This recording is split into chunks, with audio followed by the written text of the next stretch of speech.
Hello दोस्तों, स्वागत है आपका रित्याज एम्पायर में। दोस्तों, हम लोग यूजीसी नेट जीआरएफ के प्रश्न पत्र 1 के chapter wise previous year questions cover कर रहे थे।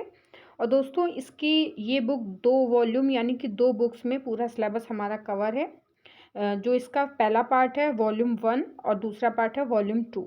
तो दोस्तों, हम लोग वॉल्यूम 1 के जितने भी इम्पॉर्टेंट थ्योरिकल टॉपिक थे वो कवर कर चुके हैं और उसकी एक अलग प्लेलिस्ट बनी हुई है। अगर ये वीडियो आप लोग पहली बार देख रहे हैं तो आप लोग उस प्लेलिस्ट को स्टार्टिंग से देख सकते हैं। और दोस्तों, अभी हम लोगों का वॉल्यूम 2 स्टार्ट हो गया है, जिसका सबसे पहला टॉपिक है रिसर्च एप्टीट्यूड। वो हम लोगों ने स्टार्ट कर दिया है। और दोस्तों, इसमें लगभग सारे ही थ्योरिकल टॉपिक्स हैं, इसलिए ये पूरी बुक हम लोग अच्छे से कवर करेंगे। चलिए एक बार टॉपिक्स पे नज़र डाल लेते हैं, उसके बाद हम लोग जल्दी से अपने क्वेश्चंस की तरफ बढ़ते हैं। तो दोस्तों, इसका जो सबसे पहला टॉपिक है रिसर्च एप्टीट्यूड, ये हम लोगों ने स्टार्ट कर लिया है। और साथ ही दोस्तों, आप लोगों को ये भी बता दूं कि इसकी मैंने प्लेलिस्ट अलग बना दी है ताकि आप लोगों को ज़्यादा कन्फ्यूज़न ना हो। वॉल्यूम 1 की प्लेलिस्ट अलग है, वॉल्यूम 2 की प्लेलिस्ट मैंने अलग बना दी है ताकि आप लोग अच्छे से वीडियोज़ को सर्च कर सकें, देख सकें। जिस भी टॉपिक की आपको वीडियो चाहिए हो तो वो वीडियो आपको ढूंढने में ज़्यादा मुश्किल ना हो। तो दोस्तों, इसमें हम लोग कौन कौन से टॉपिक्स कवर करेंगे ये भी एक बार देख लीजिए। और साथ ही अगर आप लोग तैयारी स्टार्ट कर रहे हैं या स्टार्टिंग से करनी है तो आप लोगों का इस वीडियो से भी काम हो जाएगा दोस्तों। जैसे कि रिसर्च एप्टीट्यूड हमारे सिलेबस में है, उससे रिलेटेड कौन कौन सी इंपॉर्टेंट टॉपिक्स से अभी तक क्वेश्चंस पूछे गए हैं वो सारे टॉपिक्स एक एक करके हम लोग कवर कर रहे हैं। और उस टॉपिक से जितने भी इम्पोर्टेंट क्वेश्चंस बनते हैं वो सारे हमारे कवर हो जाते हैं, क्योंकि अभी तक इससे अगर हम कोई एक भी टॉपिक उठा लें कि उससे अगर 10 क्वेश्चन भी पूछे गए हैं तो उस 10 क्वेश्चंस की जो व्याख्या है, एक्सप्लेनेशंस हैं, उसमें हम लोगों का वो टॉपिक अच्छे से कवर हो जाएगा। तो दोस्तों, इससे हमारे ज़्यादा से ज़्यादा क्वेश्चंस की प्रैक्टिस भी हो रही है। साथ ही ये सारे टॉपिक्स भी हम लोग इसके कवर करेंगे। और इसमें सूचना और संचार प्रौद्योगिकी और हायर एजुकेशन सिस्टम। और दोस्तों, इसमें कुछ करंट अफेयर के भी क्वेश्चंस पूछे जाते हैं, तो लास्ट में हम लोग ये भी अच्छे से एनालाइज करेंगे कि कैसे करंट अफेयर के क्वेश्चंस इस एग्ज़ाम्स के लिए इम्पॉर्टेंट हैं। हमारा जो पहला टॉपिक शोध अभिवृत्ति या रिसर्च एप्टीट्यूड का दोस्तों सबसे पहला टॉपिक शोध अर्थ, प्रकार और विशेषताएं एवं विधियां, ये हम लोग स्टार्ट कर चुके थे दोस्तों। कल पहला वीडियो था इसलिए हम लोगों ने कम क्वेश्चंस कवर किए थे, लेकिन अब हम लोग आगे से ज़्यादा क्वेश्चंस कवर करने की कोशिश करेंगे ताकि हमारा सिलेबस 30 तारीख तक अच्छे से कवर हो जाए, क्योंकि 18 जून को हमारा एग्ज़ाम है और कोशिश करेंगे जल्दी से जल्दी ये बुक हम लोग कवर कर सकें। और दोस्तों, अगर वीडियो में कहीं भी थोड़ी सी मिस्टेक हो जाया करे तो उसके लिए आप लोग प्लीज़ माफ़ कर दिया करिए, क्योंकि कभी कभी बोलने में कुछ शब्द गलत हो जाते हैं, तो आप लोग उन चीज़ों को इग्नोर कर दिया करिए। हमारा पहला क्वेश्चन है, वैज्ञानिक शोध के पास किसी परिघटना के कारण बताने का अंतिम लक्ष्य किसके माध्यम से होता है। तो इसका डी ऑप्शन सही हो जाएगा दोस्तों, सामान्यीकरण का नियम। चलिए इसकी व्याख्या समझ लेते हैं। वैज्ञानिक शोध सुसंगठित, संरचित, क्रमबद्ध तरीके से डेटा प्राप्त करने, विश्लेषण करने तथा व्याख्या करने की सुव्यवस्थित विधि है। इसे सैद्धांतिक शोध भी कहा जाता है। वैज्ञानिक शोध का मुख्य उद्देश्य सिद्धांतों, नियमों, नवीन तथ्यों की खोज करना तथा उसे सामाजिक जीवन में स्थापित करने का प्रयास होता है। वैज्ञानिक शोध किसी परिघटना के कारण बताने का अंतिम लक्ष्य सामान्यीकरण के नियम के माध्यम से होता है। हमारा अगला क्वेश्चन है, इतिहास संबंधी शोध में डिस्कोर्स एनालिसिस किससे संबंधित है। तो इसका डी ऑप्शन सही हो जाएगा दोस्तों, फुको से। डिस्कोर्स विश्लेषण फुको से संबंधित है। फुको द्वारा परिभाषित किया गया, जिसका अर्थ है ज्ञान का गठन के तरीके, सामाजिक प्रथाओं के साथ युक्तिपरकता के रूप और शक्ति संबंध जो इस तरह के ज्ञान और उनके बीच संबंधों में निहित है, प्रवचन सोचने और अर्थ उत्पन्न करने के तरीकों से कहीं अधिक है। हमारा अगला क्वेश्चन है, मापी जाने योग्य और बदलते मापों से युक्त ऊंचाई, भार या प्रसन्नता जैसी विशेषता को आप क्या कहेंगे। दोस्तों, इसका सी ऑप्शन सही हो जाएगा, चर। मापी जाने योग्य और बदलते मापों से युक्त ऊंचाई, भार या प्रसन्नता जैसी विशेषताओं को हम चर कहते हैं। चर, जैसा कि नाम से ही बहुत कुछ स्पष्ट है, वह है जिसका मान परिवर्तित होता रहता है। चर कहलाने के लिए किसी वस्तु, चीज या प्राणी के गुणों का मापन सिर्फ मात्रात्मक ढंग से ही हो या ज़रूरी नहीं है। यदि उनका मापन गुणात्मक ढंग से भी होता है तो भी हम चर की श्रेणी में रखेंगे। हमारा अगला क्वेश्चन है, किसी परिघटना के संबंध में कार्य करते समय शोध में विभिन्न पद्धतियों, अध्ययन समूहों, स्थानीय और अस्थायी विन्यासों के संयोजन को कहते हैं। तो इसका ए ऑप्शन सही हो जाएगा दोस्तों, त्रिभुजन। किसी परिघटना के संबंध में कार्य करते समय शोध में विभिन्न पद्धतियों, अध्ययन समूहों, स्थानीय एवं अस्थायी विन्यासों के संयोजन को त्रिभुजन कहते हैं। हमारा अगला क्वेश्चन है, सर्वेक्षण शोध निम्नलिखित में से किस पर आधारित है। तो इसका सी ऑप्शन सही हो जाएगा, व्याख्यात्मकता। सर्वेक्षण अनुसंधान को व्यक्तियों के एक नमूने से प्रश्नों के उत्तर के माध्यम से जानकारी के संग्रह के रूप में परिभाषित किया गया है। चेंक एवं स्कूट 2012 सर्वेक्षण शोध प्रत्यक्षवाद पर आधारित होता है। हमारा अगले क्वेश्चन में दोस्तों, सूची 1 को सूची 2 से सुमेलित कीजिए।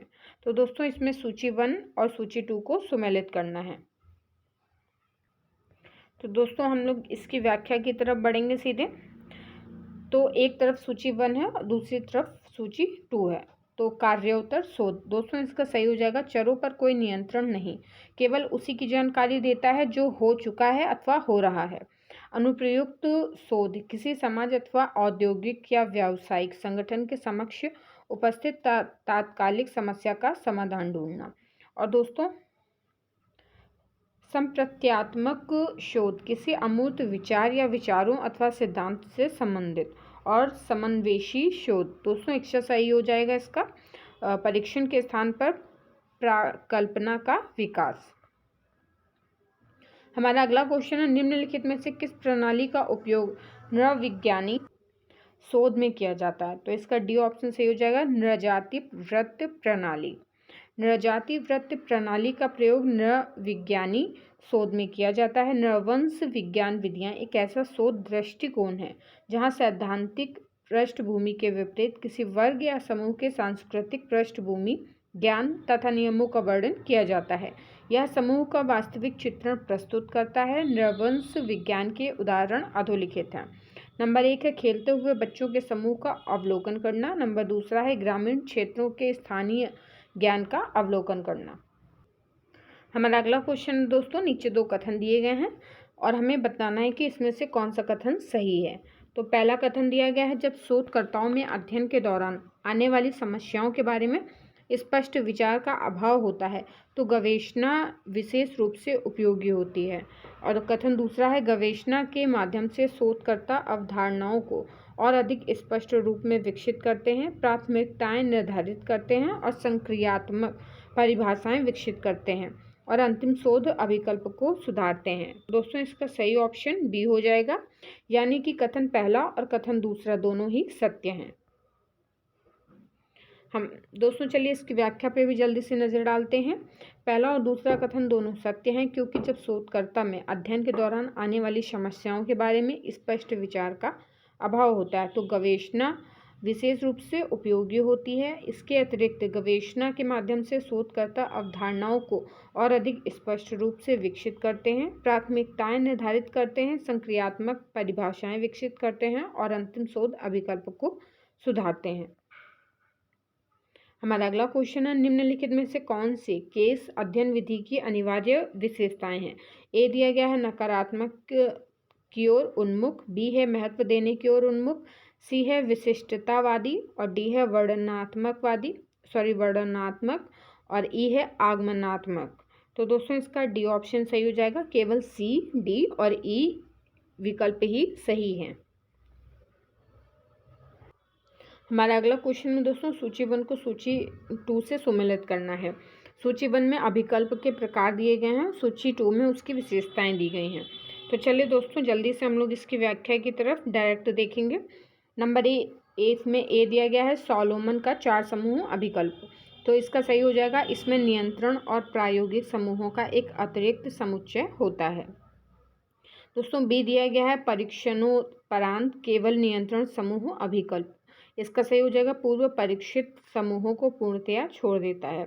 सी है वन शॉट केस स्टडी। तो इसका सही हो जाएगा, परिवर्तन को प्रेक्षित करने के लिए एक समय में एक समूह का प्रक्षेपण।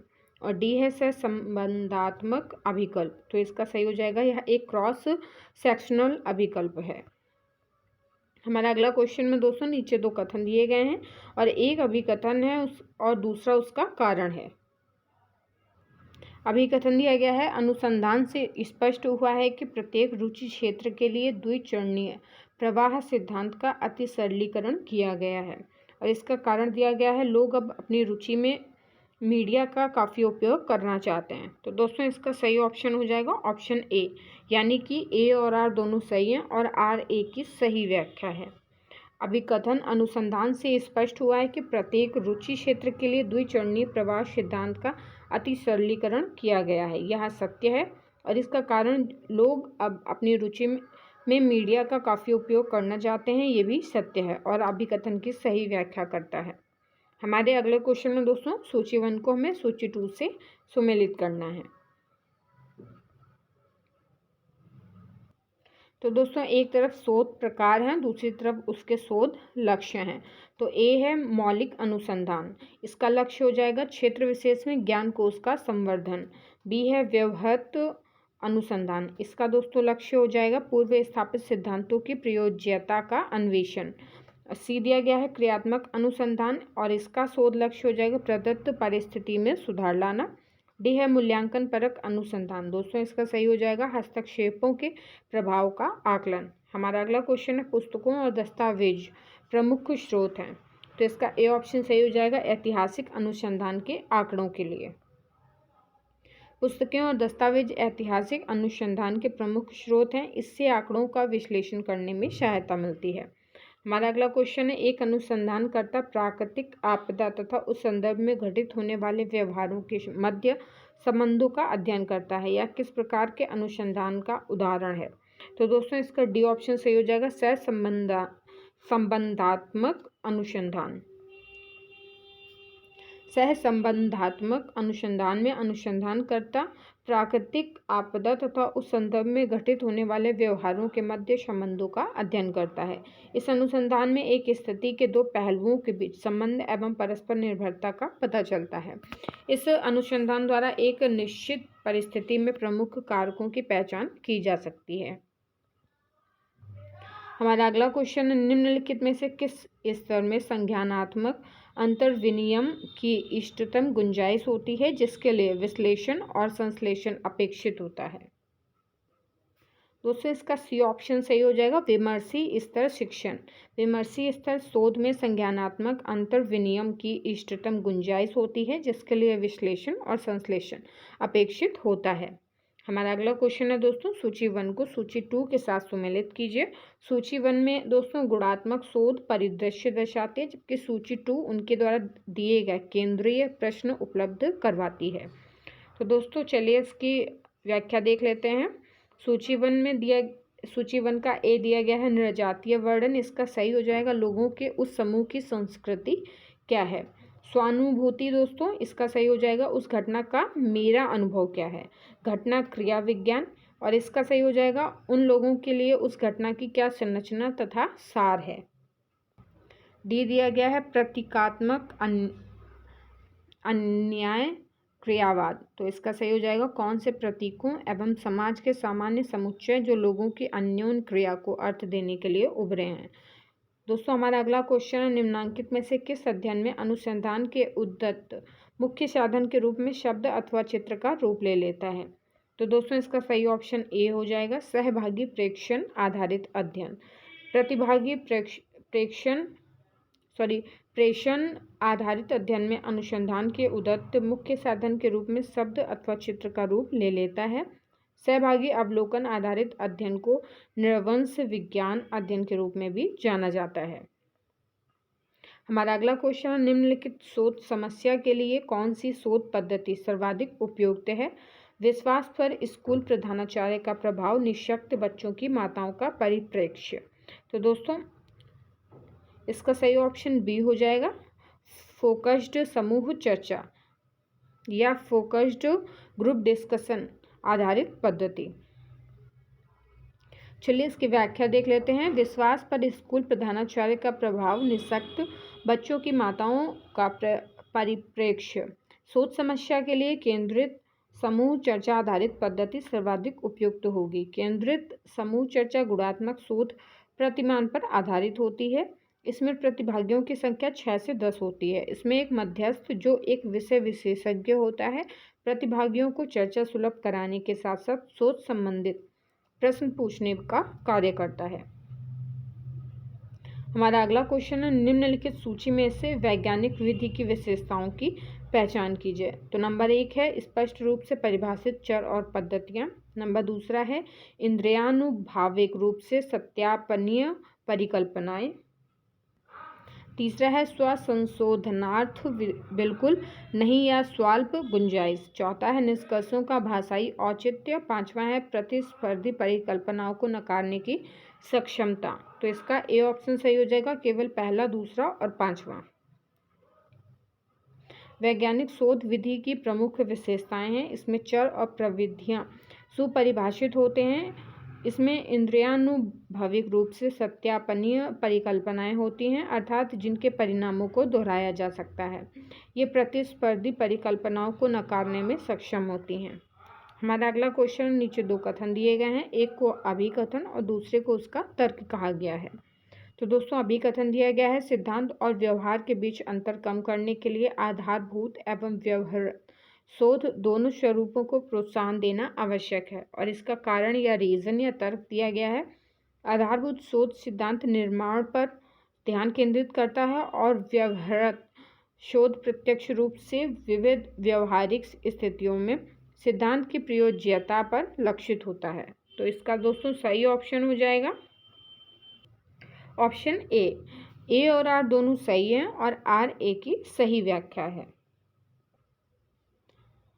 सिद्धांत और व्यवहार के बीच अंतर कम करने के लिए आधारभूत एवं व्यवहार शोध दोनों स्वरूपों को प्रोत्साहन देना आवश्यक है। आधारभूत शोध सिद्धांत निर्माण पर ध्यान केंद्रित करता है अथवा ज्ञान के कोष में अभिवृद्धि करता है, और व्यवहार शोध प्रत्यक्ष रूप में विविध व्यवहारिक स्थितियों में सिद्धांत की प्रयोज्यता अथवा समाज द्वारा सामना की जा रही विशेष व्यवहारिक समस्याओं का हल सुझाने पर लक्षित होता है। हमारा अगला क्वेश्चन है, 2 कथन दिए गए हैं और हमें बताना है कि कौन से कथन सही हैं। तो कथन पहला है, मौलिक अनुसंधान पूर्व स्थापित सत्यों एवं सिद्धांतों की प्रयोज्यता के अन्वेषण की ओर प्रवर्तित होते हैं। कथन दूसरा है, क्रियात्मक अनुसंधान वर्तमान परिस्थितियों एवं प्रथाओं में सुधार करने पर लक्षित है। दोस्तों इसका सही ऑप्शन डी हो जाएगा। कथन पहला सही नहीं है किंतु कथन दूसरा सही है। चलिए दोस्तों इसकी एक बार व्याख्या देख लेते हैं। पहला कथन असत्य है क्योंकि मौलिक अनुसंधान पूर्व स्थापित सत्यों एवं सिद्धांतों की प्रयोज्यता के अन्वेषण की ओर प्रवर्तित नहीं होती है, बल्कि यह पूर्व ज्ञान के भंडार में अभिवृद्धि का कार्य करती है। वर्तमान या भविष्य में मौलिक शोध की प्रयोज्यता हो भी सकती है, नहीं भी। दोस्तों आज की वीडियो में इतने ही क्वेश्चंस रहेंगे। इसकी नेक्स्ट वीडियो में आप लोगों को इसके आगे के क्वेश्चंस कवर कराए जाएंगे।